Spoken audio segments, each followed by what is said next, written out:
Hello,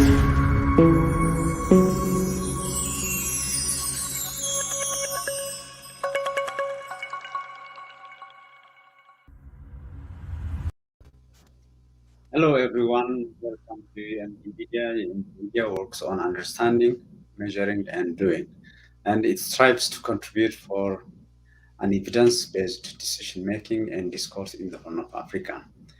Those who are following us on YouTube and Facebook Live, please share, like, and subscribe so that many can also access this material. Your host is Getachew Asafa. Stay tuned.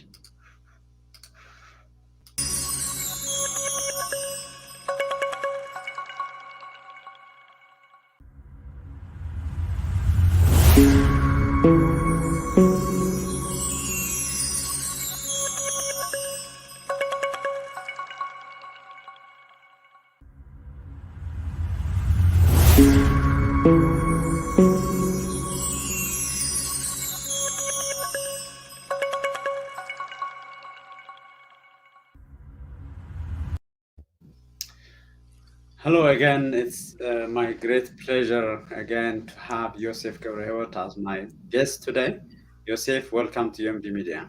Thank you again for inviting me and for all our listeners. Thank you.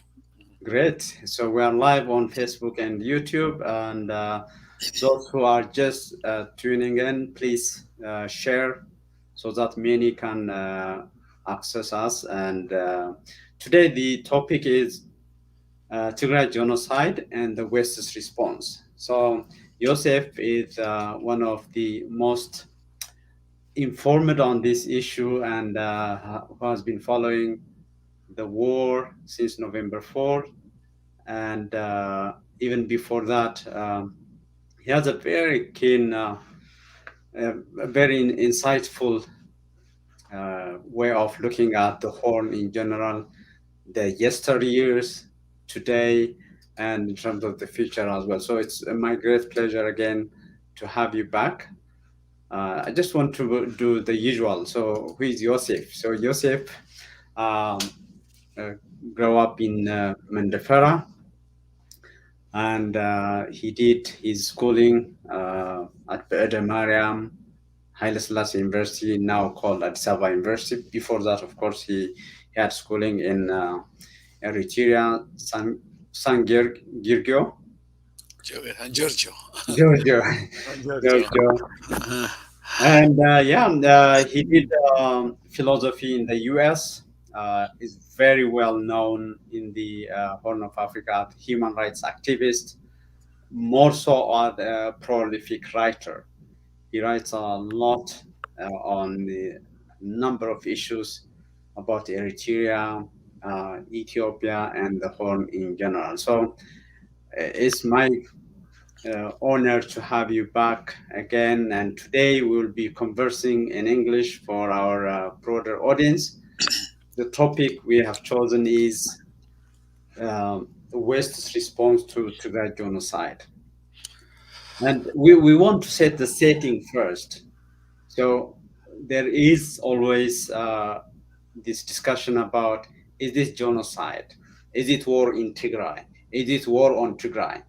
A number of different terminologies, and the people are still waiting for the US or other governments to call what it is. So, Yosef, can you paint a picture for us how this war, genocidal war, has been conducted since November 4? Maybe you can also paint a picture before that. All right. Yes. Sorry. I think, in fact, in hindsight, it's clear that the war, from the very beginning, it was the war of genocide. If I could put it briefly, I would say the means used was to achieve this genocide. It was through war, but it was not primarily through war only. The war was meant to induce famine, and the last job of the genocide, or the last task of the genocide, is meant to be accomplished by famine, which is going on right now. And the target is, of course, the entire population of Tigray, and not TPLF only, as they say, or not even TDF only, but the entire population of Tigray. The strategy is rather simple to understand. It is to encircle Tigray, seal it off, and then finish it. So it's, I would call it, if it is uh, a design thing, I would call this an elegant way. It has been designed elegantly. It's a well engineered genocide. Now, how did this happen? What do I mean by well engineered design? There are three main actors in this one. As we know, we could call them the axis of evil. It includes Eritrea, Ethiopia, and Amhara. And these uh, have made a division of labor, which sometimes overlaps, but not redundantly. Uh, and there is with particular specialization in each group. Let me start from the Amhara. The Amhara forces specialize in ethnic cleansing. As soon as they entered West Tigray, they displaced more than 1 million Tigrayans that were evicted to Tigray, inside Tigray. And then now they are in IDP centers all over Tigray. They are dependent on food aid. Now, if you remember, Getachew, when it started, there were about when the war in West Tigray started, about 50,000 Tigrayans escaped to Sudan. But soon after that, they realized their mistake. I mean, the Amhara forces realized their mistake. Their mistake was if the 1 million that they have displaced later had gone to Sudan, then it means that after the war is over, they could come back and there would be nothing that they could do. So that's one of the main reasons why they decided to drive the population inside Tigray. Because with genocide, it means that they will be taken care of later. Now, it's rather, odd what has happened in the western part of Tigray, because this has never happened in post-colonial Africa, even in places such as Rwanda, where genocide has taken place. This was meant that what makes this peculiar. This was meant is that to displace more than 1 million people and then to replace them with Amhara settlers. This fits with the Lebanese realm philosophy of Nazi Germany, where they planned to eliminate millions of Slavic people in Eastern Europe and make a huge settlement for Germans. That's why it's rather it's almost it has this modern flavor in its execution. Now, what was the main goal of this? Of course, is definitely displace them first, and then drive them into IDPs, and then deny them food aid. That was the plan. Now, on the Eritrean side, we see a similar goal, but with a little bit different in the means. For example, the massacres and the mass rapes are common to all of them. But the specialization of the Eritrean troops was destruction and looting. Wherever they went, was the destruction of food sources, health centers, factories, farms, entire village, universities, schools, homesteads, businesses, banks, religious and historical sites, etc. Whenever an Eritrean troops passed over a certain area, it's as if the barbarian hordes of the medieval times have passed through it. It's a very scorched earth approach. But the result was the same. It was the displacement of hundreds of thousands of Tigrayans from their villages, and in particular in the Eritrean case is the destitution of the urban population, because it targeted the livelihoods of urban dwellers. For example, if you take Aksum, for example, when they destroyed the uh, garment factory, uh, i- immediately more than 5,000 workers were out of job. And if you consider their families, they would probably amount to 20 or 25,000. And if you consider the kind of businesses that they supported, they used to support, it will be about 30,000 or more than that. It's almost like a third of the population of Adwa depended on this single factory. So you have to add, all the destructions that they have undertaken in every city, and you can imagine hundreds of thousands of people being, out of work. They have no they have no other means of survival. So the idea is the same. How do you prepare the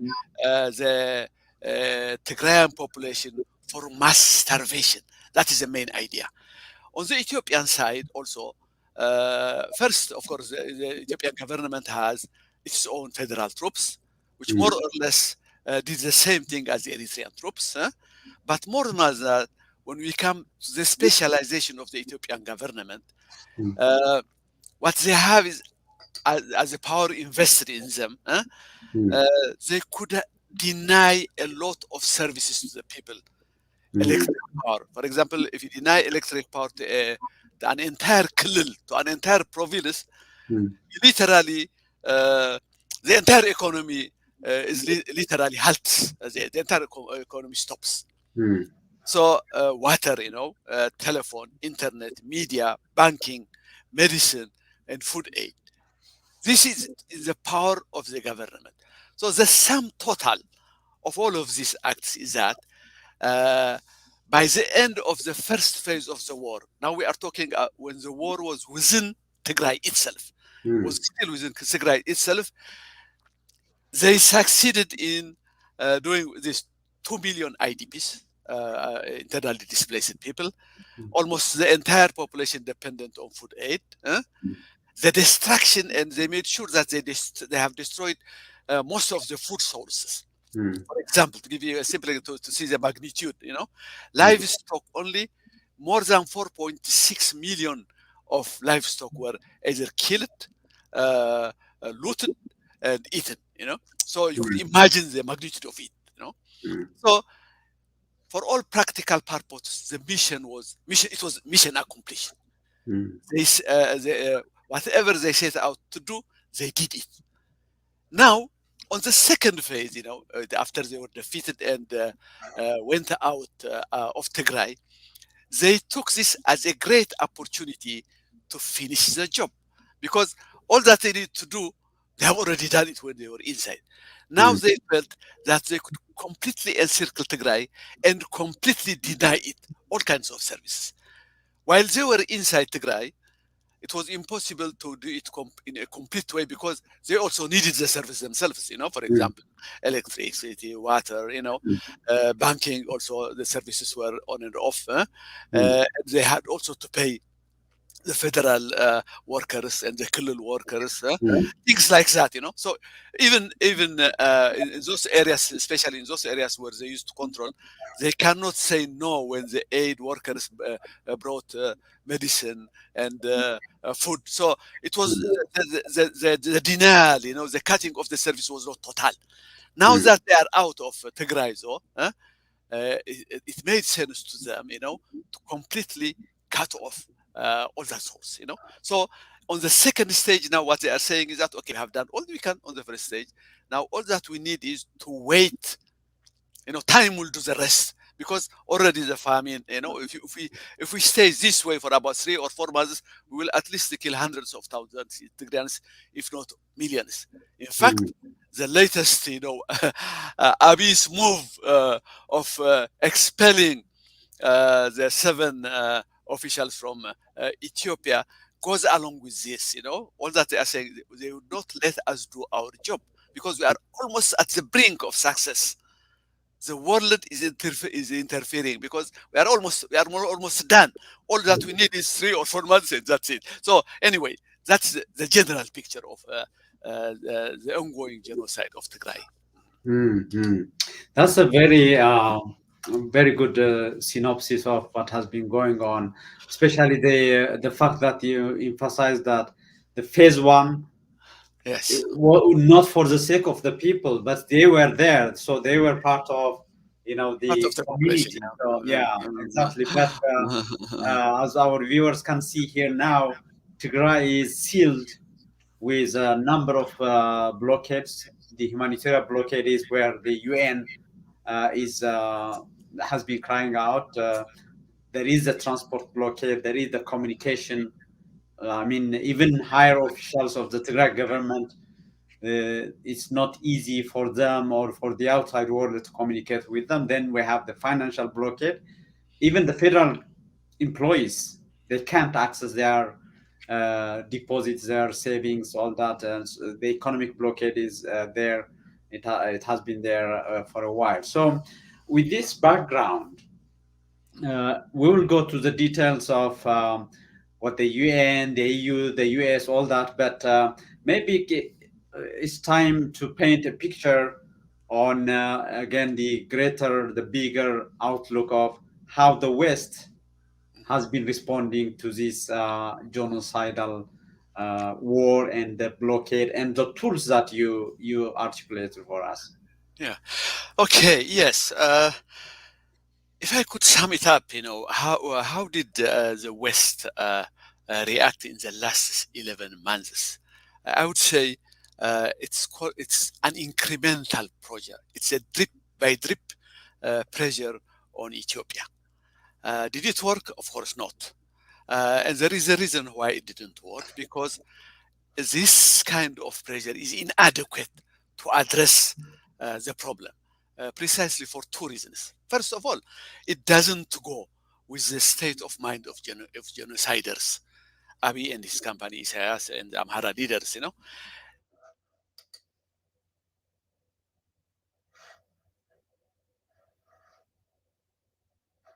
thing uh, as you are cut off for a bit, so just okay, all right, okay, some I get seconds. it. Yeah. All right, I will go back on it. Mm. I mean, the incremental pressure that the West has been using on Ethiopia for the last 11 months is inadequate. It doesn't work. We have seen it already in putting pressure on Abiy and Isaias and the Amhara forces, precisely because genociders do not. Uh, their perspective is all or none. There is no such thing as half genocide, a quarter of genocide, or one tenth of a genocide. Genociders never respond to negotiations because they always have a final solution in their head. So you either stop them through force or coercion or sanctions, whatever it means that you use to force it, or else it won't work, because they will always strive to finish the things that they have started. Especially in the case of, in this case, where it has taken this long for the genocide to work, they have already reached a return of no point. So there is no way that you could put pressure on them drip by drip. So this means that the state of mind of the genociders, have not been taken into account by the West. The other part of it is that the humanitarian crisis itself, it's an extremely urgent crisis. It doesn't work with drip by drip incremental pressure. It doesn't give you time. It's all or none also in many ways. So where did the West get wrong? One is they didn't take into account the state of mind of the genociders, and two, they didn't take into account the urgent nature of the humanitarian crisis. But why? Did they miss it? That's the whole question that we have. I don't think they missed it. I think what they are doing is deceptively they are playing a semantic game. A semantic game is, if they don't call it genocide, it's not genocide. So if they don't call it genocide, it means there are no genociders.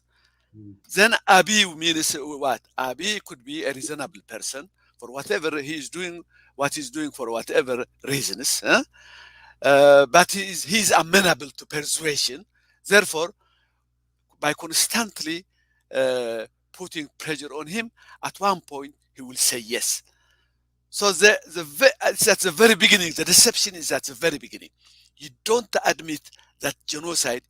That's why they have up to now they don't admit because they are not ready to take the kind of steps that would match a genocide. For example, if you see, I mean, even the idea of uh, let's say, sorry, the West has been generously providing a lot of aid since since the beginning of this. But think about this, uh, the idea of giving aid, food aid, to a genocider to feed his victims is as absurd as it could possibly be. In the beginning, it worked because, as I said, they were within Tigray, and they couldn't avoid that thing. But once they are outside of Tigray, once the encirclement is complete, for example, the latest the U.S. gave 154 million dollars worth of aid recently. I'm 100% sure almost none of that has reached Tigray. If any, it would be very little of that has. Now, it's like saying, to Hitler, uh, we are going to give you food aid, and please feed the Jews in concentration camps. It's like asking him before you take them to the gas chamber. So nowadays, Tigray is a concentration camp. For all practical purposes, Tigray is a concentration camp where more than 6 million people are residing in it. So if you treat it that way, then it would become absurd, to tell Abiy, okay, we'll give you this kind of food. Please take it to the victims that you intend to finish off. Okay? So that probably explains briefly, how the West has been responding on in general. I mean, in general terms, before we go into the details. Great. That with that, we can go to the details. So it all started actually painting a picture of Abiy that never was, and it started with the Nobel Committee. So, Uh-huh. and I mean, we can maybe start then. We can go to the regional powers from the Awesome. European Union, UN, all that. So, back in 2019, Abiy was the Nobel Peace Prize winner, and at that time, we know that the Nobel Committee, when they approved that, there was a nomination process, all that. So, what did, in your view, that prize played in terms of role, in terms of who Abiy was, how he was perceived by the UN, the international community, all that, and even the speech he was making in terms of referring to Isaias? I was watching again the speech he made there. He was referring him comrade in peace. Comprehensive peace. Boy. Yeah, comrade in peace. So Uh, uh, maybe it's a good starting point on okay. connecting the dots. All right. Okay. Well, it's strange, for example, the Nobel, the organization itself, that gives Nobel Peace Prizes. Mm. Uh, it is not an entirely apolitical organization. You know, uh, it has been working also, although it's not stated, openly. It has always been working in the interest, so in the Western interest, part of its calculation. I mean, for example, it comes in the name of peace or in the name of democracy. It has always been happening, wherever it gives, there is some kind of Western interest behind it. But that would have been okay if at least uh, uh, clearly knows, aims its target. But in the case of uh, third world countries, there is always, I have no name for it, but I would say it's laziness. Whenever they offer the peace prize to the Western to a nominee from a Western country, there is no vetting behind it, or there is little or no vetting behind it. You could take, for example, what's her name, Aung San Suu Kyi, of Mm. Myanmar. Remember her? Yeah. Uh, it's as if they have a knack of nominating a genocider. She's now known for the genocide of the Rohingya people, and it has received so much criticism for that. Yet it did it again with Abiy. What went wrong? That's one of the biggest questions.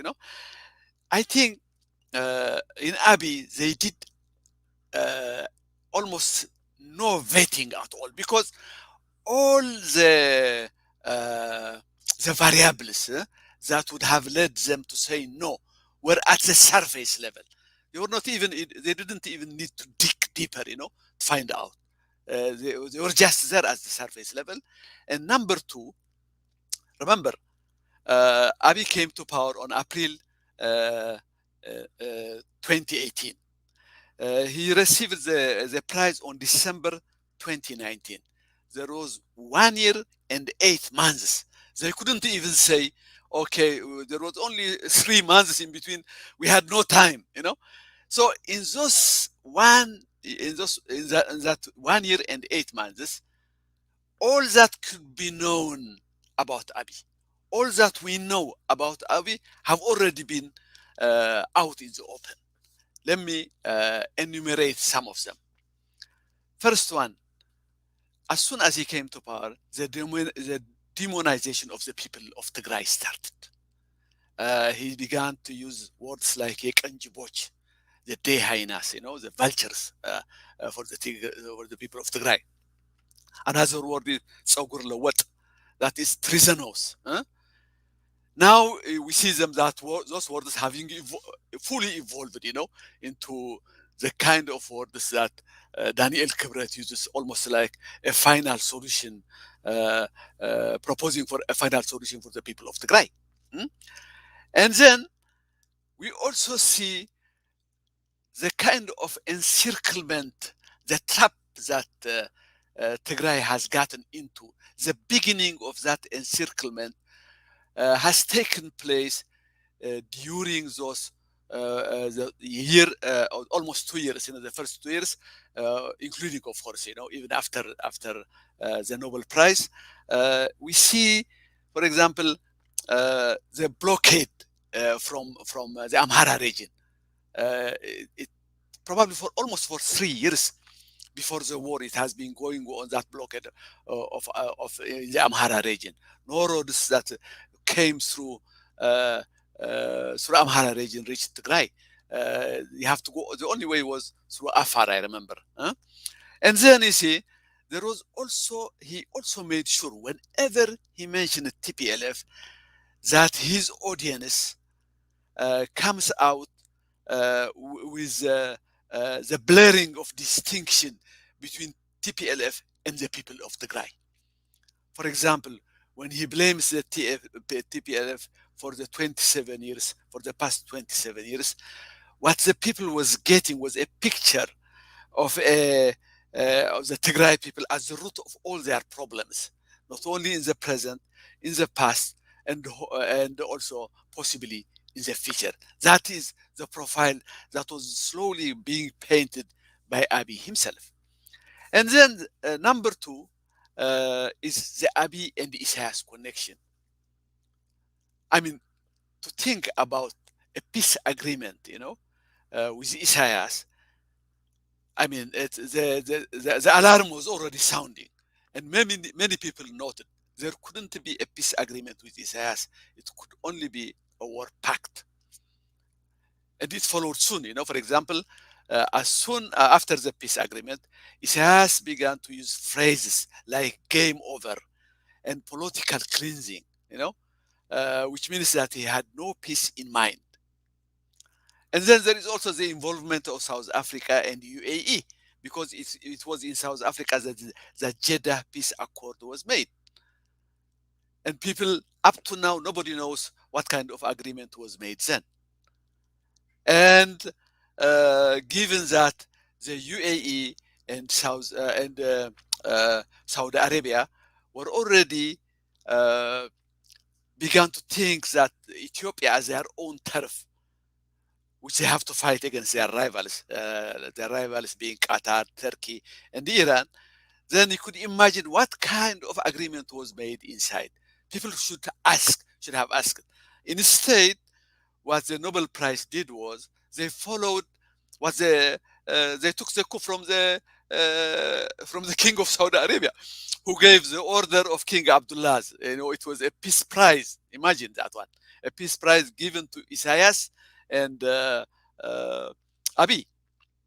Now think about also as soon as the peace agreement was made, uh, the rehabilitation of Isaias began ardently by Abi. He not only rehabilitated him with the people of Ethiopia. Remember the Millennium, in the Millennium Hall, when Yeah. thousands of them said "Isu, Isu, Isu." Huh? That Mm, was the beginning, of the connection between him and the Ethiopian elite. Huh? mm, He did that, and not only that, uh, he was soon after that, the arms embargo that the UN had over Eritrea was lifted s- purely because of uh, the charm offensive of Abiy, mm, which is, by the way, a friend of Antonio Guterres. You could easily see the links already. mm, Now think about, when Eritrea, I mean, when the arms embargo sanctions were lifted from Eritrea, what did Eritrea do? It went shopping spree for arms. For what? For this war. Okay, mm, so they were already enabling mm, that thing, and then they could also see, if they really were vetting him, they could also see on the ground what was going on. For example, Eritrea, as soon as the sanctions were lifted, what did Eritrea do? It closed its borders with Tigray immediately. Before that, it has to show some kind of, that it's diplomatically, it was savvy at that time, mm, not to let the border close it. But as soon as it got what it wanted, it closes the border.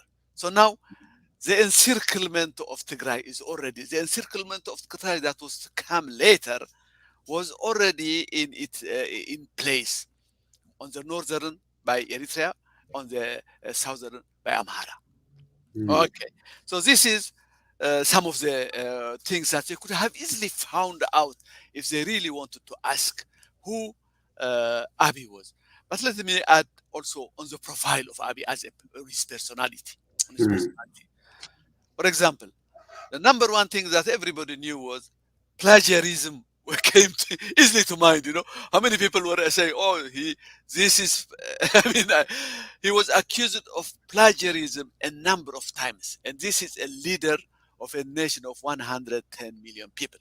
mm, Okay, with that goes a shallow thinker alongside. I mean, with that, and then there is charlatanism. By charlatanism, I mean is his philosophy of Medammer. mm, I mean, it would take a single astute person, they could always ask for that book, and read it, That book tells you like by the way, he was his examples, let's say, were the red book of Mao and the green book of Gaddafi. You could easily see the connections also with those absolute dictators. Huh? And then the book is a contentless book, devoid of content. You can make it say whatever you want to say, like Roshash, the ink blot. You could read whatever you want to read. It's the same. The book is the same. That is a clear mark of charlatanism. And then there is this delusional character of Abi. Now we know that he's delusional because we have so many examples. But even then, as he started, he told the whole of Ethiopia that he was ordained to be a seventh king, as prophesied by none other by his own mother. Anybody that knows that fact, would have been enough, to say, hey, this guy is cuckoo. This guy, there's something wrong with this guy. Okay, and then there is the religious nut element. This is he's not only an evangelist, but an evangelical follower, but of the fundamentalist type and of the prosperity church, one that equates, riches with virtues, and has this apocalyptic context that has no place for peace. So you could easily understand, why he uses displacements, chaos, without any concern. It comes from his religious belief. With all the prophets, advising him. Remember his counselors, it's like having witch doctors. He wakes up and calls an evangelical prophet, or Daniel Kibret, that Coptic fundamentalist, or any other religious nuts that are around him. And these people advise him, on politics and military. The latest one was this high priestess who was talking to her, and she was advising him not to enter into negotiation with the junta. Huh? So imagine, once he sees this, that would also enough, to say what kind of a person is this. And then there is this chaos. He always used chaos in order to consolidate his power.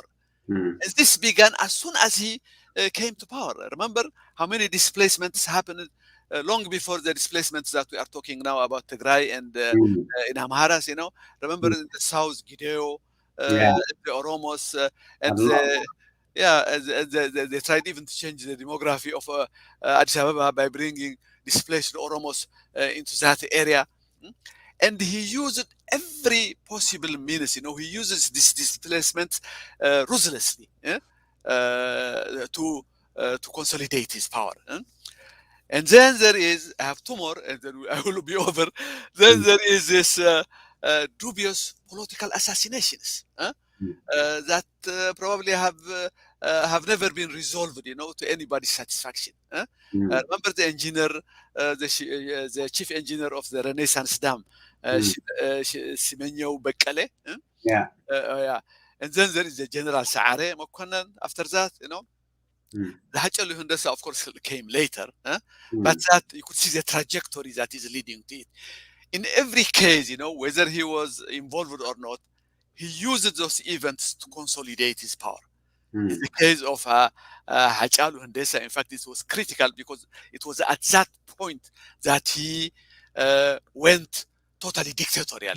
yeah. After his death, he used that excuse to imprison more than 100,000 mainly protesters, the Oromo protesters. Okay, the last one is he is a pathological layer of the Trumpian mold. In every speech that he makes, he Mm, can count them. The way the people in America used to count the number of lies that Trump did, mm, he can count in every speech that he made the kind of lies that he made. He's a mm, pathological liar. Now, mm, to come to a conclusion, instead of looking at it closely, what they did was, the Nobel Peace Prize Committee, what they did was, instead of promoting peace, they ended up promoting war. mm, mm, So, this war of genocide, it was by giving Abiy a sorely needed cover, that was the primary question at the beginning, yeah. Yeah. the sorely needed cover, uh, that he was able to conduct, preparations for the war at the beginning for almost a year, helped by their Nobel Prize, and later to conduct this war of genocide. And yet, they have shown no remorse at all. The members of this committee have shown no remorse at all for what they did. Mm, In fact, it led into what the WFP was the next one that given the Nobel Prize. Again, which is now instrumental, which is now, it has dismally failed to make any progress in this crisis. So you Mm, could see every uh, prize that they are offering, peace prize that they are offering, ending up in promoting war and genocide. mm, mm. Actually, I'm glad you mentioned both WFP, which is a UN organization. We'll be talking about shortly about the UN, and you mentioned about Trump as well. So Trump had to say something about the Nobel Prize of 2019. I know. Let's play that clip. And I I just remember that. heard Yeah. that the head of that country is now getting the Nobel. Doesn't mean a thing. I mean, I'm going to tell you about. Doesn't mean a thing. I mean, I'm going to tell you about the Nobel Peace Prize. I'll tell you about that. I made a deal. I saved a country.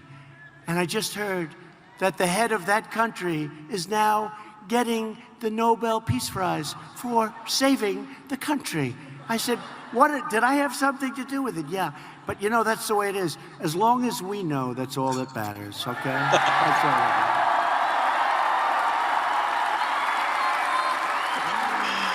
I saved a big war. Saved a couple of them. Okay, yeah. So that is a good connection to what we'll be discussing Yeah, later. yeah, yeah, yeah. I know, For I know. those who just joined us, I'm conversing with Yosef Gebrehiwet. Our topic today is the West's response to Tigray genocide, and we are exploring the general picture. And we just started looking at how different actors played different roles in all this. We will be continuing with UN, and please share, subscribe, like. We are live both on Facebook and the YouTube.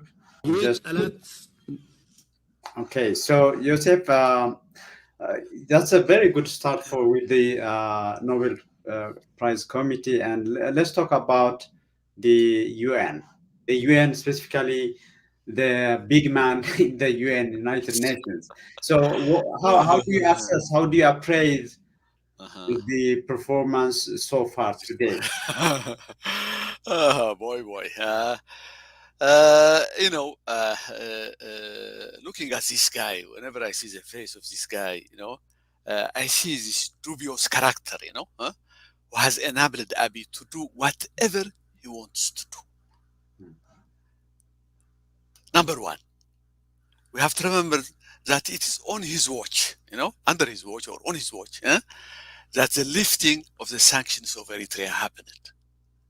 Prematurely it happened, and it is instrumental. This has been instrumental in conducting the war against Tigray. That is the number one, because usually, when sanctions are lifted, the former sanctions, it takes years to execute it. It takes. There is so much legal thing attached to it. But in this one, first, of course, the charm offensive of Abiy, but personally, this guy, he is involved in all of this because he is a very close friend of Abiy. Now, that's the first one. Then there is that infamous statement Abiy told me. Remember when he asked Abiy whether the Eritrean forces have entered into Eritrea? He said that Abiy, of course, told him no. And he believed Abiy despite the fact that his own staff, and it's not simply also his own staff, many branches of the UN, the staff of many branches of the UN, were informing him that it was otherwise, that it was false, that the Eritrean forces have already entered in Tigray. He knew that, but yet either he wanted to help Abiy, or he just didn't believe them. He said he believed Abiy more than his own staff. That's number two. Number three, if you have observed, always, whenever he finds any opportunity, he always advertises for Abiy. He tries to humanize him. Think about this, for example. I remember in one case, particular case, when the food aid from Ethiopia to Tigray stopped for about 3 weeks, and then one convoy made it at the end. One convoy of about 100 trucks made it at the end. The United Nations did an advertising for that 100 convoy. It began all the way from Afar, and till it went, a long way. What they were showing was, in a way, what the UN was showing was that Abiy is nice enough to allow us to take these 100 trucks to Tigray. So in any way, if he finds any opportunity, he tries to humanize him. That's one. That's number three. Number four. Remember when the whole world was alarmed by the reports of massacres in Tigray, especially the Aksum massacre, you know, there was one thing that Guterres did in order to help Abiy. He rushed. First of all, of course, Ethiopia knew that, in trouble, and in order to derail the process of investigation, it offered itself to conduct a joint investigation with the UN. Now, what Guterres did was he quickly accepted that one. He knew what he was doing. Imagine, a genocider, allowing a genocider to investigate. I mean, the victims that he has been killing. That's exactly what he did. He knew exactly what he was doing. All that he was trying was how to save Abiy in this critical moment. Imagine Daniel Bekele. The result is we have seen the results of Daniel Bekele's investigation, a very watered down version of what happened on the ground. Plus, he always tries to equate the victim and the victimizer on the same scale. The TPLF did this, and the Ethiopian government did this. Even though it's clear on the other side, the aim is total genocide. Okay, so this is exactly what Guterres intended it to be. The result is what he intended to get. And then again on number 5, you remember when Abiy was the Ethiopian forces were defeated and came out of Tigray, or evicted out of Tigray, and then Ethiopia claimed that it's taking a unilateral cessation of hostilities, a unilateral ceasefire. Everybody saw through it. The Americans knew it. They said, well, if you do that, then why don't you provide the humanitarian food aid? Why don't you put on all the services that you have put off, like electricity, water, and stuff like that? So they knew exactly what they were trying to do. But look what Guterres said. He was the first one, again, was very quick to accept that unilateral ceasefire. He accepted it. He said it's good and stuff like that, and he made it. Again, he came to the rescue of his friend. Number 6, what's happening now? Again, when Ethiopia was again pressed to negotiate, it came out as another ruse. What did it do? It said, okay, but we'll do it, the African way, through AU, through African Union, okay? And look again at Guterres, what he did. Quickly, before any other alternative, a real neutral entity comes in between, he quickly accepted it again. Not only he does, he audaciously claimed that it will be Ethiopia-led negotiation. Imagine an Ethiopia-led negotiation is the same, is similar to an Ethiopia-led investigation. You see, so you could see how he was actively undermining anything that helps Tigray, and he was actively helping anything, doing anything that helps Ethiopia. And then the last one, if you have seen his last interview in Al Jazeera, there was a brief comment that he made in regard to Ethiopia, to the crisis in Ethiopia. First of all, he sounds more concerned about Ethiopia's unity, and in that picture, he almost said nothing about the genocide that was going on inside Tigray. And then one thing that I remember was he was reluctant. He was still reluctant to blame Abiy when he was asked about that Yeah. that thing. Good. He was instead he blamed the whole region for that for that Mm, fallout. mm, And then uh, the third subversive thing that he did was uh, he imputed, he kind of attributed an unachievable goal to the TDF. He said that they cannot anyway win the war and run the government. Okay, they mm, cannot rule as they have done before, as if what Tigray is doing now is to go back to rule Ethiopia. You see mm, how very slyly he put it. mm, The saddest part of this is throughout the other, like even the TMH and other ones, they picked out only the one that makes them happy about it. The fact that he said that militarily they cannot be defeated, mm, even though the entire speech was meant to undermine the Tigray. Tigray in general. mm, mm, Then there is the last one. There is, as it's the UN process is full of technicalities, and mm, he's adept at doing that. He used all his power to stall anything. Uh, to anything about Tigray.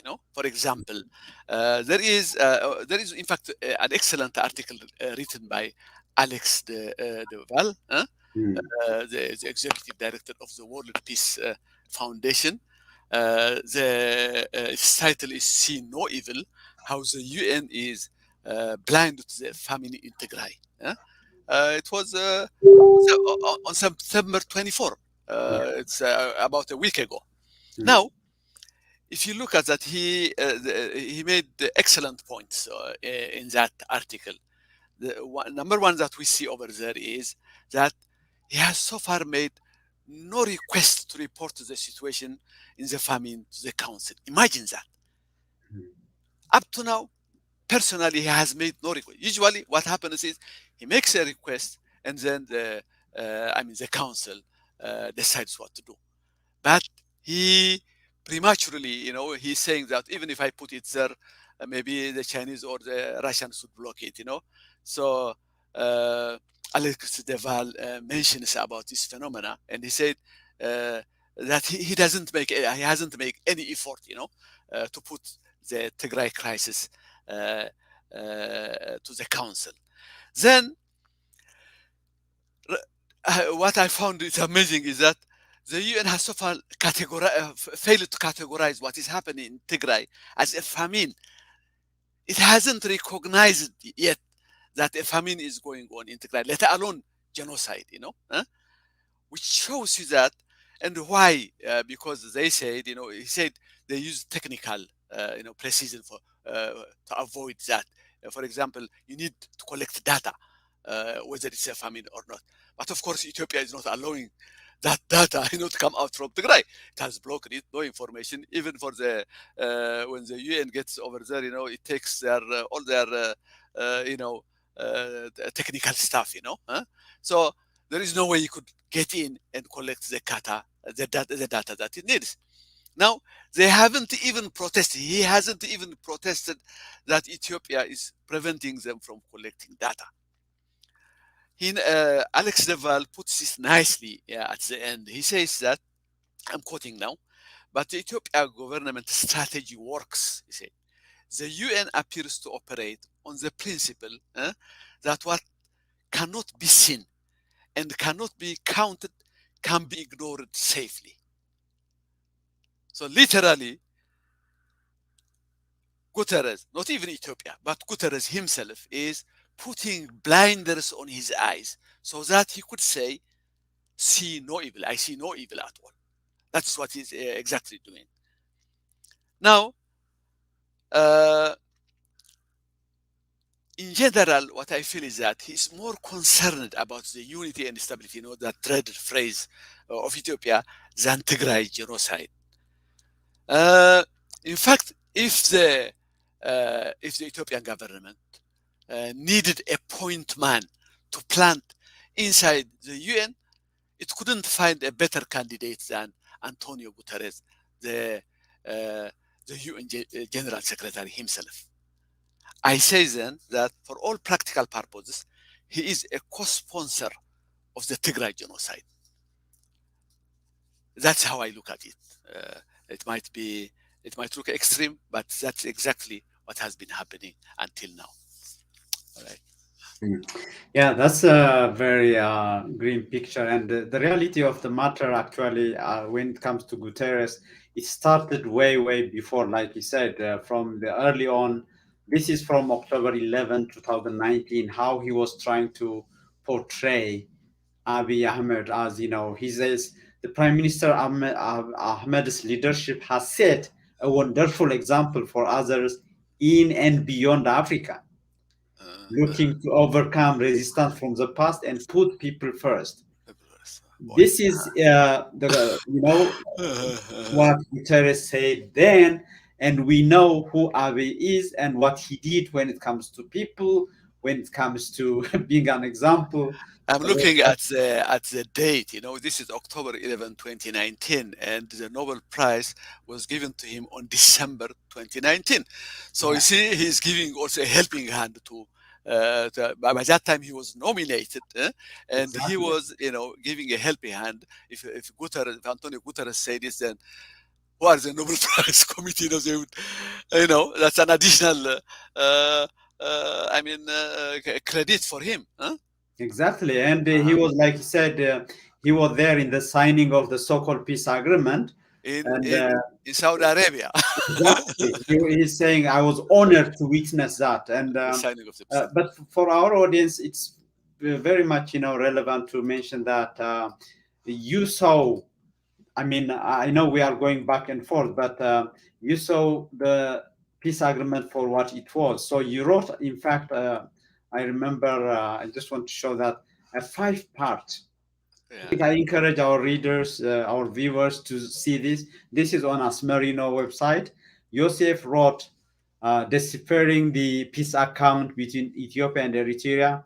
And it was in a form of interview, but very rich, seeing for what it was at that time. But Antonio Guterres didn't want to see it for what it was.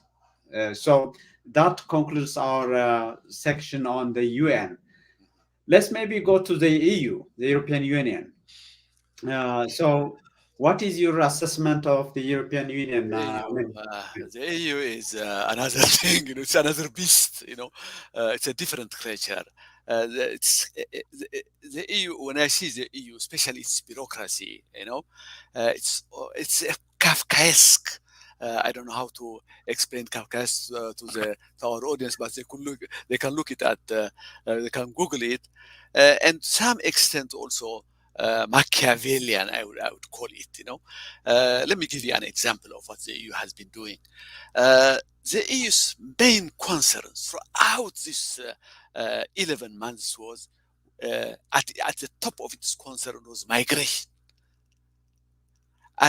Second to that was Ethiopia's unity and stability, which is also indirectly connected to migration.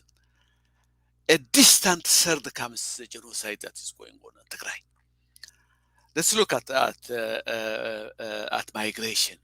The EU had a huge migration problem when Syria was destroyed, and almost more than 1 million of them made it to Europe.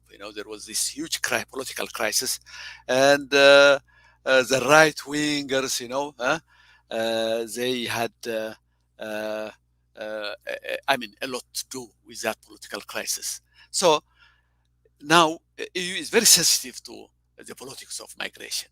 It will do whatever it takes to stop a huge migration like that, like what happened in regard to Syria.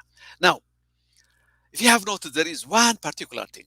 if you notice in regard the EU stand in regard to West Tigray, that Humera area, while the US has been always calling for the Amhara forces and the Eritrean forces to get out of Western Tigray. When it comes to Eritrean forces, to get out of the entire of Tigray. The EU has always are very careful, have always been very careful not to include the Amhara forces. And there is a reason why they are doing it. They have been doing it. As I said before, if you remember, when at the beginning of the war, at the beginning, about 50,000 refugees made it to Sudan. Then Ethiopia quickly understood its mistake. Number one, of course, was the media. It was the first time the world media came to know about what was going on inside Tigray, because since there was an information blackout in Tigray, was through the mouths of these refugees. So the aim of sealing of Tigray was not only to prevent people from going out, but also of news going out. Information, any kind of information about the brutalities of what's going on inside Tigray has to remain inside Tigray. So they knew that immediately they sealed off the border. That was number one.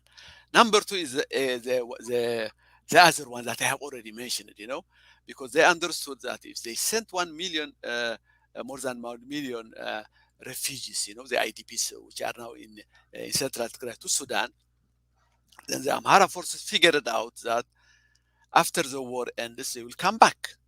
So their genocide will be only half done. So they figured it out. Okay, the only way to do this is to send them inside Tigray, corner them in the IDPs, and when the time comes, to entirely stop the food aid and starve them to death. That's exactly how they planned, and that's exactly how they are working, how it is working up to now. Now, imagine if those 1 million refugees had made it to Sudan. I am 100% sure that the EU would have been more vocal in its pressure against Ethiopia, because some of those 1 million troops, will end up. The fear is some of those 1 million will end up, let's say, tens of thousands or even hundreds of thousands will end up in Europe. Will eventually end up in Europe. Okay, now it has made a Faustian deal, a Faustian bargain, an unspoken Faustian bargain. What Ethiopia did was it quickly read the mind of EU. And the message that Ethiopia sent was, we are not going to let this 1 million refugees or 2 million, if you add the other refugees inside Tigray, into Sudan. So you don't have to worry about that. We'll take care of them inside. All that you have to do is see no evil again. close your eyes, pretend that you are seeing nothing. We'll take care of them, but none of them will reach the shores of Europe. And this is exactly what EU did. Not only that, if it insisted, like the US, for example, by saying that, okay, the Amhara forces have to be removed from Tigray because, they did thorough ethnic cleansing. They are still doing their genocide. Remember in the recent days how many bodies showed up in Sudan through the Tigray River? And these are only the tip of the iceberg, because more than 10,000, they have already put them in prison and they are killing them everywhere. So it's a genocide that is still going on. But for Europe, the Amhara forces have created a wall so that the refugees that it is afraid of will never make it to Europe. So in a way, the bottom line is this, if they could prevent, well, let me say the number two also. Now, the number two case is that they are more worried about the unity and stability of Ethiopia than Tigray. This also has to do indirectly with the migration problem. they have figured it out, or rather, they have cold-bloodedly calculated that if there is this integration in Ethiopia, the amount, or I mean, the people that will come out as refugees will be probably 5 million, 6 million, or more than that. So if you could prevent the disintegration of Ethiopia, you are preventing what? The potentially 5 or 6 million refugees from coming out from Ethiopia. If you could all do that and prevent also the Tigrayan refugees of 1 million or 2 million from reaching Sudan by killing, let's say, 500,000 Tigrayans, it seems their cold-blooded calculations say so be it, even though they will never put it the way I'm putting it now. So that is one of the things. There is, in fact, we can the Kafkaesque world what I mean by the Kafkaesque world of EU is you will never read these things uh, uh, uh, by looking at what they professedly say. A Mm. good example would be a case study. What I call it could be a case study is recent in September 29, which means 2 or 3 days ago. Martin Plaut has written EU spells out EU European Union spells out its policy towards the Tigray war. Okay, now notice this one, for example. On this one, Martin Plaut asks the spokesman of EU a number of questions. You could see uh, uh, everything that's going wrong if you are able to read between the lines. For example, I mean, you have heard the word concern. Whenever I heard the word concern or worry or condemn, I have this by association. It means they are not going to do anything about it. We have heard it so many times. They have become dreaded words especially among the Tigrayan population. It means that the world is willing to do nothing about it. Now, if you look at this interview, one of the main the ways they're shown their concern is what I call the concern commotion. Always there is this commotion that makes you feel that they are doing something, that they are really worried this time. And one of the ways that they do it is that by sending special envoys to Ethiopia. Mm. And they make sure also they change them, because if they send the same one, you would feel nothing is being done. So they keep also changing them. So in this on this article, you have this EU special representative from the Horn of Africa, Annette Weber. And they have these intimidating titles, all of them. So and they made the interview. The interview made sure that it was her second visit. He wants to make sure, not only once, but we have sent her second time. And then there is the High Representative Borrell. Mm. And then there is the Finnish Minister of Commissioner of Foreign Affairs, also Pekka Haavisto. And he wants to make sure that he went there twice. And it's the same message, but different messages. In Mm. fact, it's not only done by it's almost what do you call it? It's almost like a magician's trick. It's also used by USA. You see Feltman, you see Blinken, and then you see Samantha Powers. It's as if something is being done right now. Samantha Power, it's the same message. The same guy at the receiving end will be Abiy. They are trying to put pressure on a genocider to stop his genocide. Okay, so this is how it's written. That article is written. And the second one that you see is what I call the consolation list. It's in everyone in the USA and UN, whoever is concerned. The consolation list it starts with what? Immediate and unfettered access of humanitarian aid. It's a list. It's cessation of hostilities by all parties. Immediate and verifiable. Da da da da. You have 4 or 5 ones. All of them they say it. I mean, why would they say it again and again? It's but it also makes you feel as if they are doing something without doing anything at all. And then there is this in that article, you see all the subversive elements that the UN have used is being repeated. For example, they say they endorse the AU's, as a negotiator. They talk about the joint session, imagine the joint UN Ethiopian session. In fact, they are expecting, they are waiting for the November 1, the last report that will come from The from investigation. Bekele, from Daniel Bekele. And even as, the Human Rights Watch has warned them,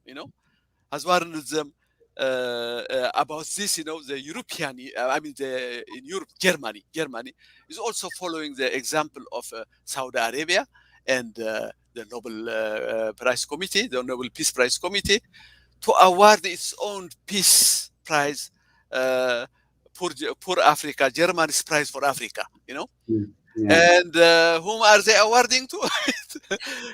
Daniel Bekele. And this is not done, there is a system to it, Why are they doing this is precisely because they don't want to do anything. And if they don't want to do anything substantive, they will have to undermine it first. And the way of undermining it is, for example, if the report, we know what kind of report the Ethiopian and the UN Commission will come out. It will be a water. We already have seen a synopsis of it. So what they will say is, okay, there is hope, there is dada, and stuff like that. And it will end. But by giving him a peace prize, it's a very way the same way that the Nobel Prize did by giving Abiy Prize. It's this Kafkaesque. It's almost like there is something evil about it without saying anything evil at all. In fact, I wanted to, if you have that clip again there is on number 2 of that clip of that article of the Martin Plaut's EU spells out its policy towards the Tigray war. That I wanted to read. If you have it, I think I have it with me. Let me see. Okay, Which one are you talking about? it's number 2, the European Union. Is that Havistos? No, it says number 2. On the if you have it over there. I have it over here. I will read it. What sanctions are he asks him? What sanctions are you contemplating? Martin Plaut asks him, what sanctions are you contemplating to support the pressure now being exerted by the US? Okay. Now think about this. It's number 2. If you have it, if you raise it a little bit, you will see it. It says, answer. The High Representative Joseph Borrell has on numerous occasions indicated that the EU stands ready to activate all its foreign policy tools. Imagine the words. This is that's what I call Kafkaesque language. It seems to say something substantive, but there is nothing substantive in it. To activate, what does it mean to activate all its foreign policy tools? Given the continuing deterioration of the situation, this statement remains all the more valid. Policy-wise, the newly adapted communication on EU's humanitarian action foresees strengthening of the process that put the promotion and the application of IHL consistently at the heart of our external action. I mean, if you read, throughout the article, the response is in that language. I think when Hannah Arendt calls the banality of evil, I believe this is a good example of what a banality of evil looks like, because you will find all the necessary words inside the article, but it's not meant to address the key issues of the crisis in Tigray. that sums up to me what EU is doing in regard to the crisis of the humanitarian crisis unfolding in Tigray right now. Mm. Okay. Well, I'm sorry, I forgot one thing about ICG, the Internal Crisis Group. You know, that group, I have been following it for years because it has been coming out with a report on Eritrea every year, you know. And while it was doing this, its senior advisor was Ambassador Andrehan Woldegorgis. You know, the guy who is now gang-ho. Even though he calls it opposition, he is gang-ho on Tigray. He wants nothing less than the destruction of Tigray. Now imagine, this was the senior advisor of this organization for years, and all of its proposals, supposedly constructive proposals, was how to accommodate Eritrea. And this is a major organization that was created to advise the EU. The EU has been taking the advice of ICG in everything that it does in regarding to Eritrea in that area. Now it's also taking every advice that ICG proposes. Let me read you a short paragraph of what the ICG recommended. Imagine, it was put as a recommendation for the UN. The last time the UN was, there was an assembly of UN regarding this problem. They wrote this: Guterres should urge the Tigrayan side to give federal, Amhara, and Eritrean leaders time to complete these steps. These steps, they mean in order to move out from Western Tigray, rather than trying to achieve them via military means. Imagine, they are asking the United Nations to put pressure on Tigray in order to make it accept the occupation of Western Tigray by federal, Amhara, and the Eritrean forces. We have to believe them that they will get out of it peacefully. Imagine Isaias and Abiy saying, okay, we'll peacefully move out of Western Tigray. This is a proposal that was made by ICG. It has been making also every effort to undermine Tigray's interest, and with primary aim, or all the time, its primary aim is prioritizing the unity, quote unquote, the unity and stability of Ethiopia. With that, I think I will end the the EU stuff. Okay, thank you for that one. Okay. Great. Yeah, actually, I'm glad you mentioned the ICG, and I don't know what their role is, but as let me share this. So this is the ICG trustee, and you see Hailemariam Desalegn in the list, and we know that he has been advocating, justifying this war, including writing at least under his name on foreign policy. And I had the opportunity to talk to Zito Kawe. He's the leader of opposition party in Tanzania. So he had a chance to call him a couple of times after the start of the war, because he had, and he was he was dumbfounded to hear from Hailemariam, let's pray, while he was advocating for that, he was just telling him prayer is the solution. Yeah. But the other thing is, Joseph, before we move out of the EU segment, the EU had, as clear as it can get from its own envoy, right? We remember Havisto speaking in June about the incident he had with the leadership in Addis in February. So let me play that clip. Sure. Thanks very much, Chair, and thanks to Mr. Havisto for his contribution. Do you agree at this stage that there's a recognition that war crimes have taken place and that Abiy Ahmed and Afwerki are clearly guilty of war crimes? And do you really think there's going to be an independent investigation? Will these two individuals be tried for war crimes? Surely, unless this happens, it makes a mockery of international law. And when there was the question that has some human rights violations or war crimes occurred, of course, we have now the many organizations coming with independent reports, but I really recommend to wait for this UN High Commissioner of Human Rights report on this issue and then act accordingly. Of course, this issue also should be dealt in the UN Human Rights Council and so forth.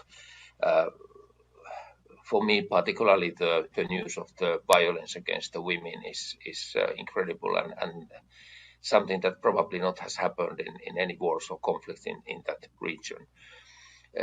Maybe a word about what is the aim of Ethiopia. When I met the Ethiopian leadership in February, they really used this kind of language that they are going to destroy the Tigrayans, they are going to wipe out the Tigrayans for 100 years and so forth, which for me referred to very serious human rights atrocities and crimes as well. If you wipe out your national minority, what is it? It's you cannot destroy all the people, you cannot destroy all the population in Tigray, and I think that's very obvious that we have to react and Yeah, that shows you. You have muted it, I guess. That shows you Eurus Malati. I mean Eurus. Yeah, that shows you, exactly that these people know exactly what's going on. Yeah. Question is, And, what? yeah. Go ahead. Yeah. And this was said for public, Yeah, to the public. But imagine what he as reported, reported to behind them. Yeah, the they know door. everything. They know everything. They know everything because especially the US. How did it know that there was this massive ethnic cleansing in West Tigray?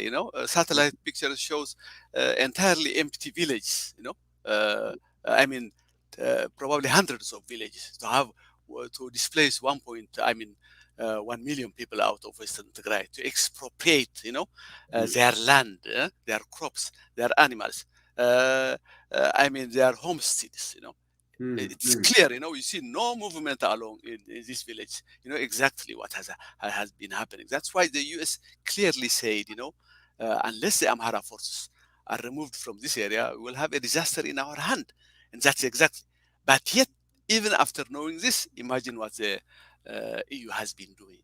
It has been. And what the AU has been doing or not doing, I think, has encouraged the president of the region to say this. Let's ጊዜ say ድረስ this. ከዚህ በኋላ እረፍት የለንም። ይህ ህዝብ የበላ ኢትዮጵያ ህዝብ ጠላት ነው። ይህ ህዝብ የኦሮሞ ጠላት ነው። ይህ ህዝብ የአፋሩ ጠላት ነው። የጋምቤላ ጠላት ነው። የሶማሌው ጠላት ነው። He just repeatedly said, for those who don't speak Amharic, there is a subtitle in English as well, but he's repeatedly saying that the people of Tigray are the enemy of the people of this region, that region, and the whole of Ethiopia. So this, for me, wouldn't have come if the EU and others who could act had acted in time. So maybe let's move to the US. So the US, of course, when the war started, it was Trump and his officers from the US Embassy in Addis to the African desk in Washington, D.C. They were to the secretary, state secretary as well. They were, supporting and covering all that and so on. So what is your assessment of US under Trump versus US under Biden? Let's start maybe US under Trump. All right. Okay. Yes, under Trump is, it's not even, it doesn't even need analysis because all that you have to do is read what they have said, at those times. They were openly cheerleaders, for Abiy. wholly supporting Abiy in his law and order mission. Let's take, for example, the Secretary of State Mike Pompeo. He was, I mean, audaciously saying he was commending Eritrea. Imagine Eritrea, the North Africa, the North Korea of Africa, that evil country. He was commending Eritrea for its patience, Here is what he said. I'm quoting him now. We strongly condemn the attack by the TPLF against Eritrea and its attempt to internationalize the conflict. The key word is, I mean, they keep inventing this thing, unless they could have easily said it without internationalizing, but they have to say internationalize because it gives it a certain heaviness to it, The TPLF is such a demonic entity that it's not attacking its neighbor only, but it is internationalizing the war. Now imagine this was being said when TPLF desperately was shooting the few rockets to Asmara, and by the time Pompeo was talking, already the Eritrean forces, I mean tens of divisions, have already entered northern Tigray and are massacring people in their thousands. By the very time that Pompeo was saying that.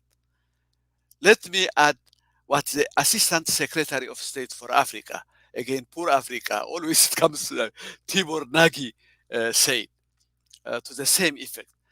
I'm quoting Tibor Nagy now. The US strongly condemns the TPLF's unjustifiable attacks against Eritrea on November 14 and the efforts to internationalize the conflict in Tigray.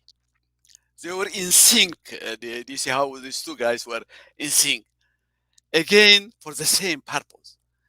Now, at this very moment, the massacres of Aksum, for example, were being conducted at that very time these people were talking about a vocabulary that they have invented to make it seem a big, a big transgression.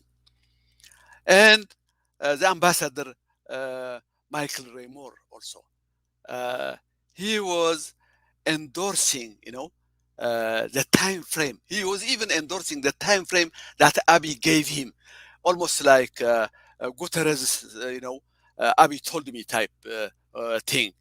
He was saying that he was under that it will be over in 2 weeks. Imagine that it will be over in 2 weeks, and he treated Tigray as a nuisance, and it's almost, if I could put it in one phrase, what the three were doing was roll over and die. For Tigray, that was what they were saying: roll over and die. You are a nuisance. So once we would deal with you, then we have our man, Abiy. He will consolidate his power. That was their main interest, was how he will consolidate their power.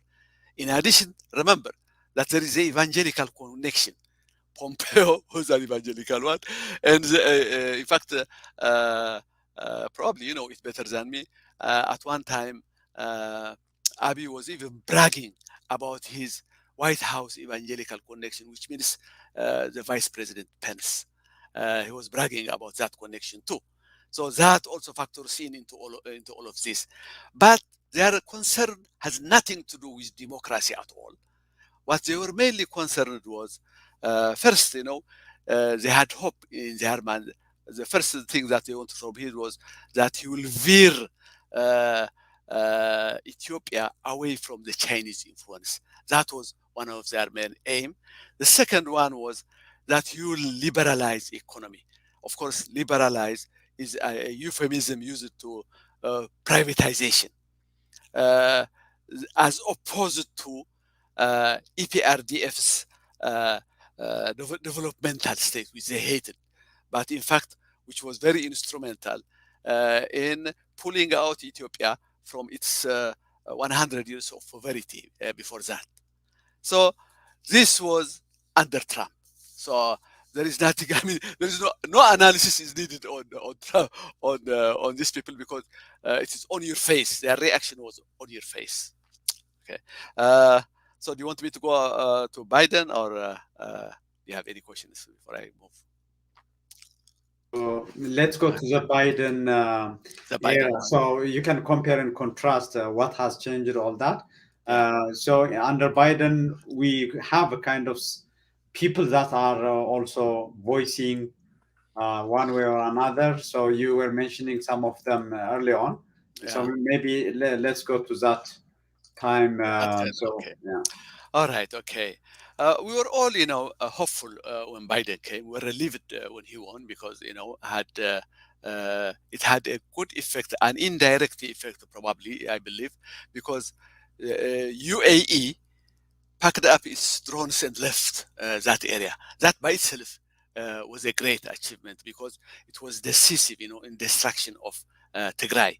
So that was, one achievement that the people of Tigray gained as a result of Biden's coming to the presidency.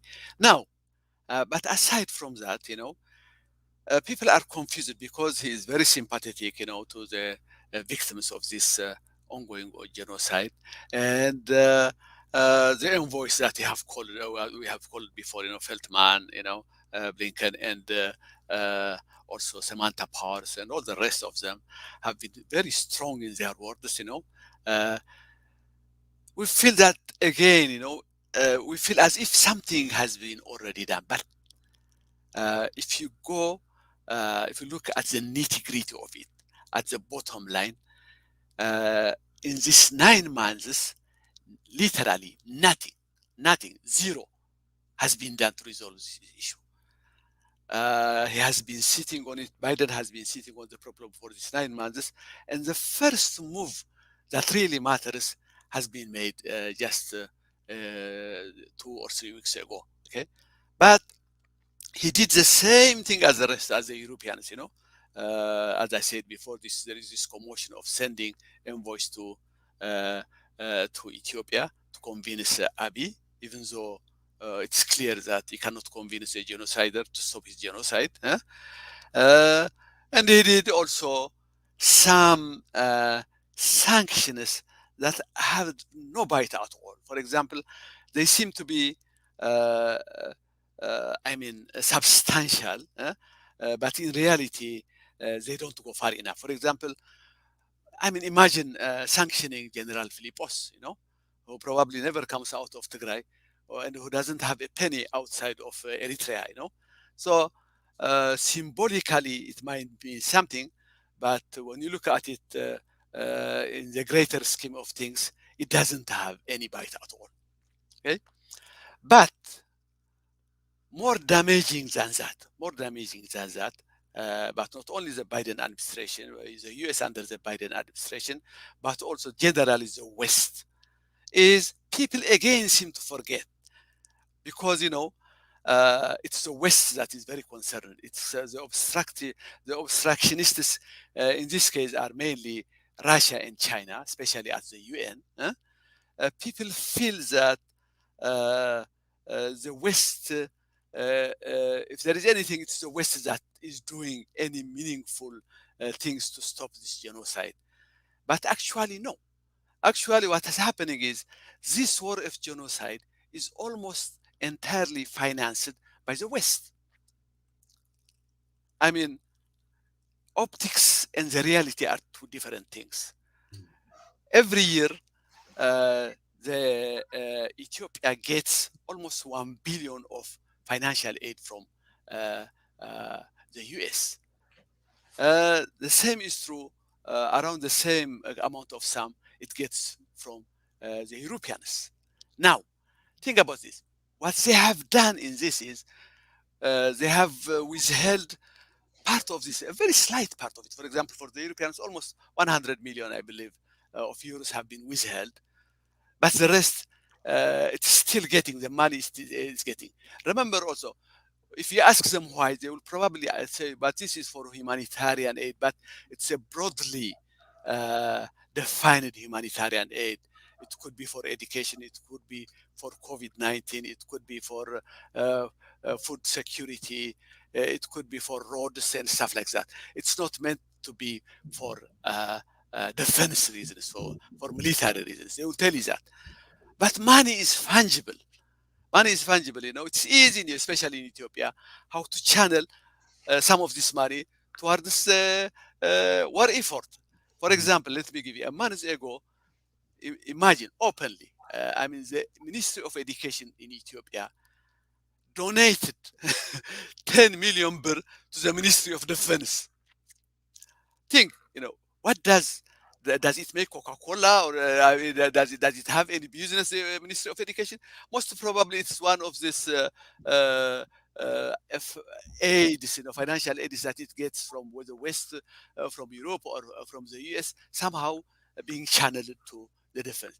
If it can do this in the open, what is being done secretly, how to channel all of this money into. And then, as I said, money is fungible. All that they have to do is, if they have been, for example, let's say, in the Ministry of Education, if it has been getting half of its budget from Western aid, half of its budget from Ethiopia, all that Ethiopia has to do is take away half of that budget, the ones that it used to give to the Ministry of Education, and use it for military purpose, So practically, the West is financing this war of genocide for 11 months. More than that, for example, recently, very recent, 2 weeks or so, the IMF, the International Monetary Fund, gave an emergency loan. Imagine that one. An emergency loan of $411 million to Ethiopia. Think about that. Armed with that money, of course, Abiy went on shopping spree of armaments from Turkey, Azerbaijan, Ukraine, and all the drones that he bought is definitely comes from IMF and from the West. So there is this hypocrisy of the West. All it could have done was, even now, all it could do is stop the financial aid.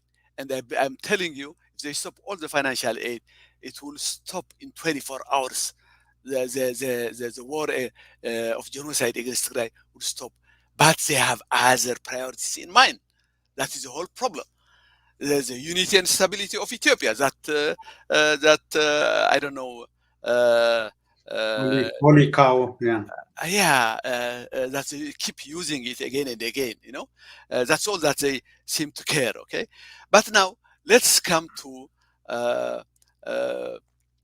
Biden's executive order, the last one. This one, it's believed to be biting. It's believed to be sweeping. Okay. I am not, in fact, sure how extensive, how sweeping, how biting it is until the government comes out with the details. But I'm not having any quarrel with the content of the executive order. My problem is with its timing and what's the result of these sanctions? What is the aim of these sanctions? Okay, number one is, for example, as I have said a number of times, you cannot have a negotiating with a genocider. There is no such thing. There has never been even a precedent where a genocider and his victims sat for reconciliation while the genocide is actively going on. I don't think there has ever been a history of such kind of a reconciliation. You have to deny the existence of the genocide in order to do that. So to me, the idea of using pressure, sanctioning to Abiy in order to come to a reconciliation with his enemies is as absurd as anything. That is my first grievance on this executive order. But the biggest grievance that I have is timing.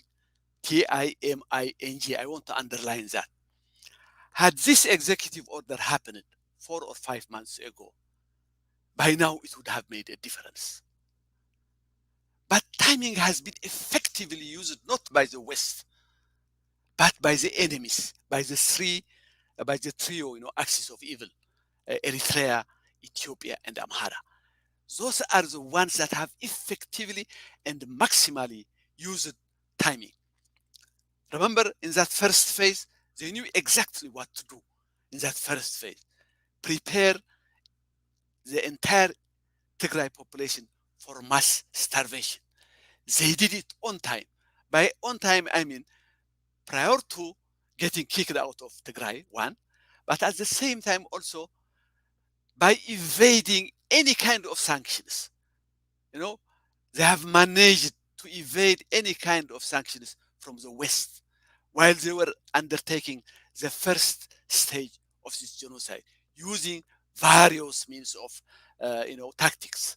They are diplomatic, they use their diplomatic arsenal. They use the deny and delay tactics in various ways, and they have had also help.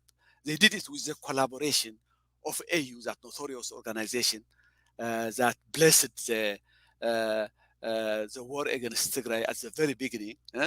The UN, we have seen how Guterres Antonio Guterres has been the point man of Ethiopia, and the EU, which have done all this, which have entered a Faustian deal with the genociders uh, in order to protect itself from potential migrants, and of course the obvious ones, China and Russia. So look at how they have skillfully managed to use their time to prepare. Now comes the executive order. Now this executive order cannot be it cannot be of any help for preventing the genocide in Tigray, because the three forces have already factored in that this kind of sanctions will come when the situation gets worse. They know that, as the famine in Tigray takes hold, as people began to drop dead, in huge numbers, as pictures and videos began to come out in the world, the whole world is beginning to shout. But they have calculated already, they factored in. What they are saying is, all that we need is 3 or 4 months. In these 3 or 4 months, it will be, the genocide will be done. For these 3 or 4 months, we can't weather out any kind of sanctions imposed of us, let alone this the kind of executive order which is not, which I don't think is even extensive enough to address the problem. They have already calculated this into the factored into their calculation that these sanctions are going to come them. That's why they don't give a damn. That's why they have ordered the 7 senior officials of UN from Ethiopia. It's because they have already calculated. All that they need is a few months, and they can weather it out. In their calculation is that after the genocide is done and complete, they will be open to negotiations. And I'm 100% sure when they say that the EU will be the first candidate to humanize them. They will come back to them, okay, let's do this and let's do that, So to me, Biden's executive orders to be well timed to stop the spread of the war further into the rest of Ethiopia. If that is its main aim, with Ethiopia's and unity and stability in mind, at least there is some kind of logic behind it. But if this is meant to stop the ongoing genocide in Tigray, it will be ineffective unless, I repeat again, unless it is complemented with measures that address that particular humanitarian problem. What do I mean by complemented? I will give you 3 scenarios. One is, as I said before, stop immediately all kinds of financial help to Ethiopia, not these bits and pieces. And except, those things that can be sent in kind, like medicine and food, they could still, receive, they could still send them. But money, since it's very fungible, as we said before, no money for Ethiopia unless it stops its genocide against Tigray. That should be the first one. The second one is declare no-fly zone over Tigray. They have been doing that, in various places. There is no reason why they couldn't do it in Tigray. And then create an air bridge and airdrops, immediately. One that does not depend on the will of Ethiopia. One that doesn't go through Addis Ababa. It has to be done immediately to Mekelle and other, Aksum and other airports. That, although it's gonna be very expensive and also too little because the people in need are counting millions, that would help at the beginning. But the main one should be they should open the corridor through West Tigray. Again, instead of, repeating, ad nauseum, the Eritrean forces should come out, the Amhara forces should come out. They should take steps. I am 100% sure, for example, if they warn Eritrea, seriously, with a stick behind it, it wouldn't take 24 hours for Isaias to move out from the entire of Ethiopia. But he knows the frame of mind of the West. He knows that, he really knows when they mean it and when they don't mean it. They have to mean it. If they mean it, they will get out. Open the Western Tigray and open the corridor, through Sudan. I am 100% sure the moment they open it, Abiy will also open the other road to Tigray, because he wouldn't see any point. The encirclement would be broken. The aid will come to Tigray, so he would join with the US and America to provide the aid. He would give all kinds of excuses, but he will do it. So unless it is supplemented with this kind of concrete steps, Biden's executive order will be meaningless. That's what I believe. Great. So maybe we are onto the last segment. So you a number of times mentioned about Western Tigray, and you call it the linchpin of the whole genocide. So what do you see happening? You just briefly mentioned about what should be done there, and how actually the first weeks refugees were, running away to Sudan, and then that was sealed off. Actually, many of, I think, the mechanized brigades and divisions of Eritrea are there. And we know that also when the TDF was moving out of Tigray, they chose to move the other direction because every force of Ethiopia, the generals I know were flying back and forth to Gondar and Bahara, all that. So, do you see anything moving there, or what do you see there as Well, we leave this yeah. Uh, I know, it's a very complex matter. I don't think we have even time to go all over it, but I will try to take a shortcut, by looking at Eritrea's role in Western Tigray. Probably that will give us a hint of how important that area is. Now, why did Eritrea move, scores of divisions to Tigray right now? There is a reason for that. What Eritrea is doing is, when it's occupying Tigray, it is telling to the Amhara forces in general, to the Amhara elites in particular, it's sending a message. What it is saying is that I will keep this land for you. I will keep this land for you. Go ahead and fight inside Tigray. I mean, inside Amhara, because Amhara is right now the war zone. It's a war zone over there. And by doing that, it's keeping the cause of the Amharas alive.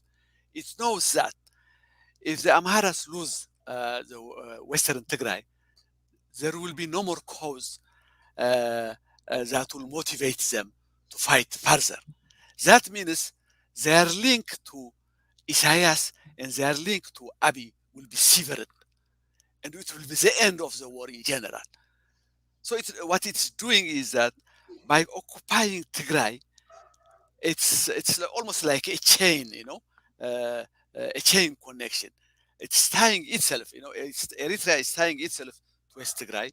West Tigray it's tying West Tigray to the Amharas, and it's tying Amharas to Abiy. So if West Tigray goes, everything disintegrates. Isaias will remain on his own. The Amharas will not need Abiy anymore. Abiy will not need the Amharas anymore. So it becomes, in fact, for the Amharas, it would be a salvation. That's what I say. Because this is deliberately put as a burden to them by Isaias and Abiy in order to do what they are doing right now. If you have noticed, after the coming out from Tigray, after the eviction of Tigray, after the defeat of Tigray, they remained on the western part only because to put all the burden on the Amharas. Now look, what Eritrea hasn't had a battle with TDF almost for about I don't know, since for a few months, So Eritrea is preserving its army while all the casualties are being taken by the Amhara forces. So it keeps preserving its army. It keeps weakening Tigray through attrition. And at the same time, it's hoping also that it will weaken Tigray through starvation. This is its contingency plan, Eritrea's contingency plan. In case everything falls apart. In case, for example, let's say the Amharas say no more, or Abiy resigns, let's say. So Eritrea is afraid of what will come after that. So its contingency plan is to stretch this war as much as possible, since it's not coming at its cost. So it will bloody the Tigrayan, the TDF forces, and it will make them weaker. Hopefully, that's what it hopes. And through starvation, it will hopefully kill hundreds of thousands. And when it comes to the eventual face off with Tigray, it will be in a better position. So it's looking at both ways. But look, the centrality of Western Tigray is if somebody wants to solve the whole problem that is existing in that entire area, it's by forcing both Eritrea and Amhara force to get out of Western Tigray. And if they have a will, the West can do it in 24 hours. After that, there is nothing else to be done. Believe me, the war is over. Because the Amharas are not going to fight anymore, because they have had, all the casualties, as I said. Their area is a war zone. The minorities are rising up against them. You know that the Ago, the Kamant, Oromia, the Ago Awi, the Ago of Sokota, and all of these are rising up. So it's like the Amharic proverb, የቆጡን አወርዱ ብላ የብብቷን ጣለች የሚባለው. So they are trying to get Humera, which is more than 90% Tigrinya speaking area. They are trying to grab that area. While they are trying to grab that area, they are losing in every corner of the Amhara itself. Amhara itself could disintegrate. So they will be relieved. The burden that Isaias and Abiy has put on them, once that burden is taken off them, then they will say, hey, no more. They will make peace with Tigray, and they will try to make peace also with their minorities. And the Abiy, they will no more support the Abiy. So it's easy. Focus on Western Tigray, and everything else will be resolved. Is my proposal. I mean, for a long-range proposal. With that end, okay. So I hope I make sense. I rushed it a little bit because I know we have taken a long time. So we are inching the 2 hours mark. But I think it would be unfair not to just speak a bit to the what's happening today, as we are live here. So based on what Abiy did yesterday to expel the Security Council is supposed to meet today, and as you know, this also coming after this update from the OCHA. Actually, OCHA, the director of OCHA in Ethiopia was one of the 7 including UNICEF. I mean, can you imagine that a country is kicking a UNICEF director from Imagine. a country? And It's amazing. Yeah, I yeah, know. so all these figures telling about the famine, all that. I mean, the UN, you spoke to the fact that how Guterres was Uh, the bad apple in all this, but the UN, the technical people that are yeah, helping yeah, down yeah. there, they have been amazing, and they were reporting, but nobody's, listening, right? So maybe what I want to close is, what do you see playing out? I mean, your recommendations, your proposals are out there, but how do you see this play out, given what we learned about what was not working over the past 11 months? I don't know. Frankly, I've been disappointed almost in every kind of meeting that the UN has done. Both Russia and China have been very obstructive. My hope was that some kind of solution could be found outside of the UN. Outside of the UN is my hope. The West could do it. I believe that the West could do it. It won't take that much to me, because all the tools are in the West's hand. The financial aid that I talked about is in the West's hand. It's the same way. Remember, one of the technical part of this genocide is that the power that Abiy has in his hands. Imagine, from his seat in Addis Ababa, this guy, this imbecile, has this power. It's almost like having the red button, where the famous red button for nuclear war. He has this button in Addis Ababa to shut off the electricity for entire provinces, because of the grid system. It's a hydroelectric power. So because of that system, it's concentrated in one area, and he can shut off and on an entire, the entire area. He can shut off and on the internet, the telephone, the banking, and all of that.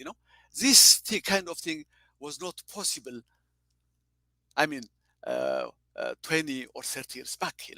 It was impossible, because the technology has been advancing in leaps and bounds. You hand this kind of power to an idiot, and he uses it, and he uses it. So, to me, in fact, Abiy has shown how to fight this war. The very way he's doing it is, he is condemning 6-7 million. Not only, in fact, not only in Tigray, every place in Wollo after it has been, taken by TDF. He doesn't give a damn even about the Amharas. He claims that he is fighting for them. Well, there is no electricity over there. So he has shown how to fight a war at 21st century. And I believe what the West can do is use the same thing, not necessarily by harming, starving people or sick people. I understand, those special cases. Mostly, also, they can be done by providing kind of, and if money is needed, the Western personnel can do it. That's how I believe.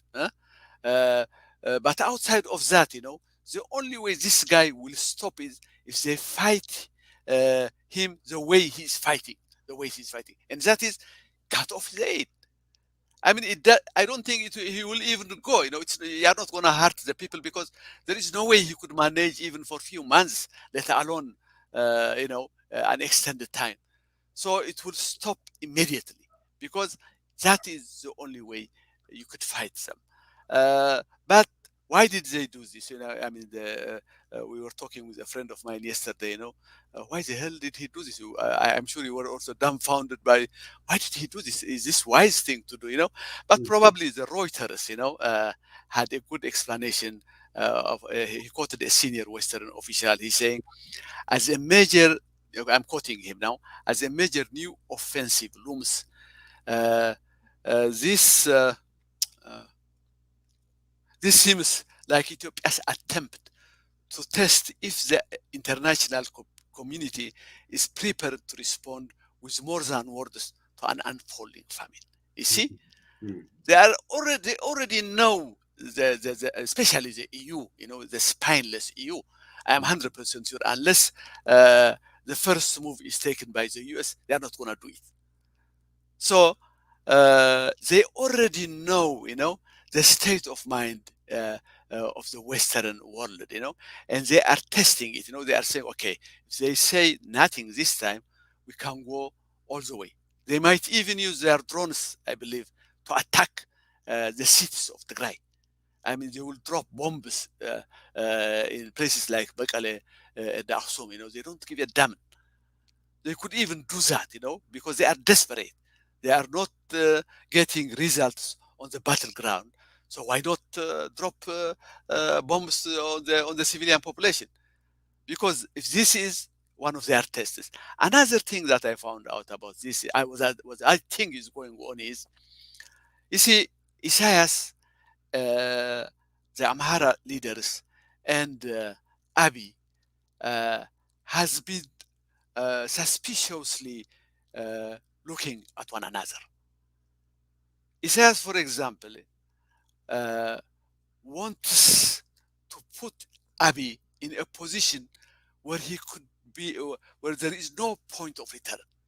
It's like, the gang initiation ceremony. In a gang, those terrible gang ceremony, for example, in LA, years back, they used to do, if there is a new initiate, they used to drive him around with a car with its lights off in the middle of the night, let's say. So naturally, anybody who drives by, who sees, the immediate thing that they will think is that he has forgotten to put his light on. So usually they would do, the flash, The moment he does that, they will tell to the gang initiate, shoot at him. Shoot at the very person that is trying to help him, If he does that, he passes the test, What Isaias has been doing is the same thing, The moment he entered, one of the main reasons why he went on a massacre spree is, one of the main reasons is to put Ethiopia at a point of no return. Because if he does that, then the Ethiopians also have to do it, as they did it also. The Amhara forces willingly did it. So what they have done is they have conducted their initiation ceremony at the very beginning of the war. Now we have proved ourselves. Now they are members through blood, through the Tigrayan blood. They have consolidated their membership through the Tigrayan blood. It seems to me this is also the continuation of that process. What Isaias is doing is, for example, okay, let's order them, expel these people, Once he expels these people, then they are what? In a territory of no point of return. So exactly, also Abiy is saying to Isaias, if you don't help me, I'm not going to do this. So they keep blackmailing each other. And so Isaias says, okay, so I will occupy Western Tigray for you. If that is not enough, now we are hearing that Eritrean forces are entering in through Amhara and Afar areas also. So they keep blackmailing each other. This is how they are doing. These are gangs. Literally, these are gang members. So I don't know exactly how this meeting is going to pan out. They say that the usual, duo, China and Russia are probably going to block any meaningful response. But for me, the best way is to ignore UN, and for the UN, well, I mean for the West to take its own initiative. That's all I have to say about this. Thank you. Great. Yeah, that's a very good point. I think you mentioned Alex Doyle in his recent article on the famine, and something that is interesting. We had a conversation with him months ago, and I asked him about famine, whether he can say it was famine or not. It's months ago, and he was clear saying what was happening in Tigray. If it was not famine, what's the meaning of famine? I asked him that purposely because he has written a very good book, including what happened in 1984 in Ethiopia. But this is a world history and the future of famine on mass starvation and how criminal acts that is, all that. So you are right in that in phase two of the genocide, they want, if they can, they want it to be bullet less, no bullet for that. Yeah. It's just strange, because you know what? I remember, when I wrote my first article in regard to this, it was on January that I wrote. In fact, I submitted it on December. It took almost a month to come out to be published. That was in that was one, and another one followed after that, maybe 2 or 3 months after that. I don't remember it exactly, but in these two articles, that was in January. I said genocide. I clearly said this is genocide. And they had I don't blame them, by the way, but they had a problem of allowing that. They keep watering down the words, the editors. They keep taking this and that. One of them, I'm not going to mention names, one of them even told me that he consulted his lawyer. Imagine that. Consulted his lawyer, and he told him that this could bring him into, some kind of legal problem. And the few words that I used genocide in a very, that they allowed the word genocide in a very watered down version of it, like perhaps or something like that, they use some kind of adjectives to water it down. He said, even this I'm doing against the advice of my lawyer. Imagine that, So it is problematic, I know, but it's clear. If you see the footprints, you have also to look at the characters. Isaias Afwerki, Abiy, and the Amhara forces. The hate speech, the way they have blocked Tigray for about 3 years prior to the beginning of the war, and all of that. And then, of course, we have the news about the massacres and the unprovoked massacres that was going on in Tigray. Then it's clear that it was heading to genocide. Even now, after all of this, after all, we have seen, they are hedging on this one. They, as I told you before, the UN up to now it doesn't admit that there is a famine in Tigray, let alone genocide. So it's very sad. Yeah, it To is indeed. It is. Yeah, actually, I had also an opportunity to speak to Mukesh Kapila. Mukesh Kapila is known for, yeah, setting the alarm for the Darfur genocide, and yeah. he was clear. He was quoted by Will Brown for the Daily Telegraph on May 15 that this was genocide. This So was genocide. I yeah, know. exactly. But yeah, I remember your article as well. All that articulating it well and understanding. So I do hope, like I enjoyed, and in terms of the creating the understanding, enhancing the understanding of the factors, the actors, their intent, and what they have been doing uh, behind the blockades and outside the blockades and so Yeah, on. yeah, So, yeah, if you yeah. have the final word is for you, and we'll be finishing. Well, I think we have said all that can be said. I wish I had said more on Western Tigray, but it would get entangled. I have already made an interview in Tigrinya in TMH in that regard. Probably one day, in English, it would be good if we do it over here because it would give the outside world, the links, uh, that that phenomena of how three organizations that have nothing in common with one another, because even though they have a common goal. Their common goal is destruction and elimination, wiping out of the Tigray people. The dividends that they hope to get out of it are totally different from one another, and that phenomena need to be explained, and untangled, out of. I gave an example of 7 ropes, tied together at one place, and if you untangle them, you will see the lines. One taking you to Abiy and the federal, the federal government, what he's doing. Another one to Amhara. Another one to Eritrea. Another one to the EU, the migration, all the migration, even the UAE, for example. Let me give you one at the end.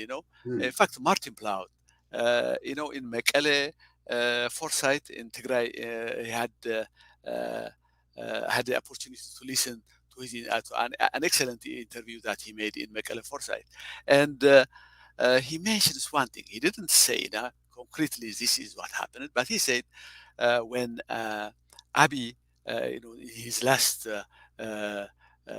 visit, first he went to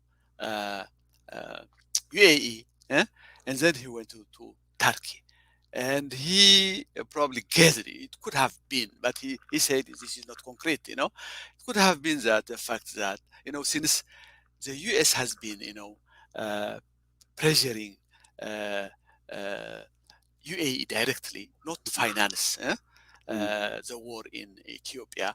What could have happened is that it did it surreptitiously, through indirectly, it pays the money to Turkey, and the Turkey provides the arsenal, the military, the armaments. Okay, now think about this. Why would UAE insist on doing this? There is a hint now. Remember that UAE tried to mediate between Ethiopia and Sudan. Remember that? Yeah, I You know remember. what it audaciously said at that time? It said, if you could give me that land, I will develop it. That area, that fertile triangle that they are fighting. And it seems odd, But now think about this. Think, because the Humera, the Western Tigray fight is over the land. It's the Amhara billionaires that are causing, that are the main uh, uh, uh, agents behind it. Why? Because they see Humera is a source of a cash crop. Sell it. I mean, the oil seeds, of course, the cotton, sugar, all of these are cash crops, So they want that land in order, and of course, the dairy products, and all of that, So imagine now that when Abiy goes to UAE, he will tell them, okay, could you please finance me? We can do it this way, and I will promise you that you will develop Humera, you develop Western Tigray with joint development with the Amhara capitalists. I mean, this is plausible, because these are the kind of things that the rogue nations around us. Think about these mini superpowers, I call them. They have taken over the area. In fact, one of the greatest failures of the West is it has outsourced its task to these rogue elements. Saudi Arabia, UAE, Qatar, Turkey, and Iran. Okay, now these are competing. The poor Africa, they are they are fighting to make it their turfs over there. They're fighting, this is up to Kenya all the way, they are turfs, and this is why the UAE drones played a great role at the beginning, because every tall building that you see in Addis Ababa is financed by UAE. So you can understand why it is, it's almost like a neo-colonialism in a new, in a different shape, So the West also should, I mean, take notice of this, I believe, because it has become, Yeah, I think, they are yeah, doing genocide for that reason. They are yeah. conducting genocide for that reason. Yeah, I know. I mean, you are very right that there is this again the political money, the That's what political budget. So uh, Ethiopia is a new entrant into this market, political market. So political market who yeah, controls it. Yeah. exactly. So there are financiers who finance, but then this time it's happening under the shelter of genocide, right? So Genocide. Yeah. Yeah. Yeah. yeah, Yeah. Yeah. so I think we will get you back. I mean, if your time is okay, soon to talk about that specific That area. specific area. Yeah. Yeah, and talk Do that. about what Yeah. you call how that is the linchpin of All everything this that's stuff. happening there. Urban is there. Okay. But for So, today, uh, it's it has been a pleasure to have you and converse on this very important aspect. It was an appraisal of the different actors, mm, those who chose not to act, but again, give the false hope of something is happening tomorrow or today, and so on. So thank you, Yosef, for your time, and thank you very much. Thank you very much. And I'll be back, sure. Huh? Right. absolutely. And Okay. I should mention also that you'll be joining whenever you can a new panel that will Yeah, be you have starting told soon. me. So we'll have a panel talking and speaking to issues that matter to the Horn of Yeah. Africa. Yeah. Yosef, have a good night. All right. Good night. And thanks also to our listeners. Thank you. Okay. Great. Thank you so much for following us on YouTube and Facebook. I have been conversing with Yosef Gebrehiwet, an Eritrean, a prolific writer, I must say, and others attest to that fact as well. He has been writing a lot about Eritrea and the Horn for over maybe 15 or more years. And his materials are accessible on Asmerino and other Eritrean and Horn of Africa websites. Please follow his interviews he did in Amharic, Tigrinya. He is a very well articulated person in terms of the politics, the nitty gritty of the Horn of Africa in the past, today, and in the future. So today, this was the end of the show, but I want to do a couple of ads in Tigrinya and Amharic regarding upcoming shows. صباح مس ቴዎድሮስ ጸጋየ ናይ ርእዮት ጻንሒት ክገብር እየ ኣብ እንዳ ገብረ ህይወት ጻንሒት ምስ ቴዎድሮስ ጸጋየ ጽባሕ ሰዓት 6 p.m. Eastern Time tomorrow Saturday October 2nd ማለት እዩ ላይቭ ምስ ቴዎድሮስ ጸጋየ ጻንሒት ክንገብር ኢና ኣብ እንዳ ገብረ ህይወት and Rob in Amharic ከመርከብ ነጋሽ ጋር ፋሽዝም በኢትዮጵያ የትግራይ ጄኖሳይድ እንደ ማሳያ አድርገን በአማርኛ እናደርጋለን።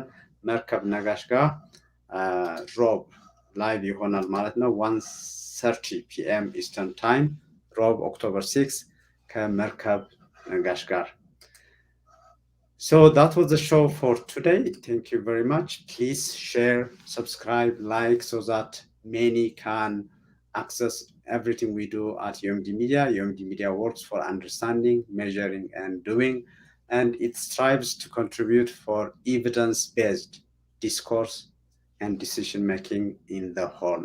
Your host was Gita Chasafa. Bye for today.